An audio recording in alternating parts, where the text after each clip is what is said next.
नमस्कार मित्रमैत्रिणींनो, आजच्या या भागामध्ये मेमरी ड्रॉइंग परीक्षेच्या दृष्टीने कशा स्वरूपात असतात आणि त्यात कुठले कुठले विषय येतात ते याचा आपण अभ्यास करणार आहोत। त्यासाठी या मेमरी ड्रॉइंगचे काही नमुने मी आता तुमच्या समोर ठेवत आहे। चला तर मग याचा अभ्यास करूया।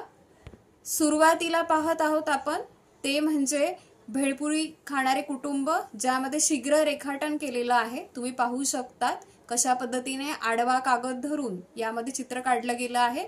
इथे तुम्ही पाहू शकता की शाळेच्या मधल्या सुट्टीमध्ये काही विद्यार्थी आपल्याला दिसतात। त्याच पद्धतीने घरोघरी टपाल पोहोचवणारा पोस्टमन आपल्याला दिसतोय।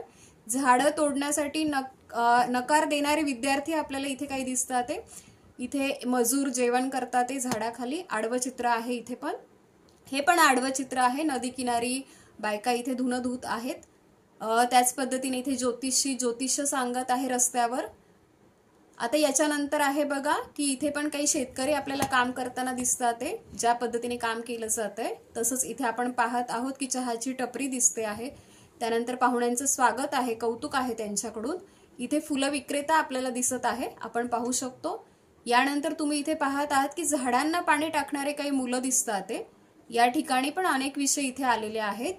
तुम्ही पाहू शकतात की या प्रत्येक विषयांमध्ये जे साधारणपणे आपल्या आजूबाजूला विषय आहेत हेच आपण इथे पाहत आहोत।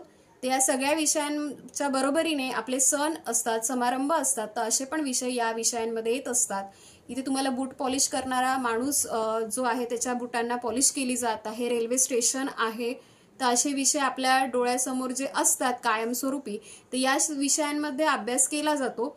तुम्ही आता लक्षात घेतलंच असेल की असे विषय आपल्या आयुष्यामध्ये जे डोळ्यासमोर आहेत त्याच्यावरच स्मरण करून तुम्हाला आठवून त्या पद्धतीने चित्र काढायचं आहे।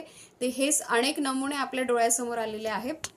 पुढच्या व्हिडिओमध्ये कशा पद्धतीने कागदावर चित्र काढायचं आहे आणि त्याच पद्धतीने रंगवायचं पण कसं आहे ते याचा आपण अभ्यास करणार आहोत। तुम्हाला हा व्हिडिओ आवडला असेल तर नक्की शेअर करा, सबस्क्राइब करा, फॉलो करा आणि इतरांनाही सांगा की व्हिडिओ बद्दलची जी माहिती आहे ती इतरांनाही सांगा। यानंतर जो व्हिडिओ येईल त्यालाही तुम्ही फॉलो करा। तोपर्यंत धन्यवाद।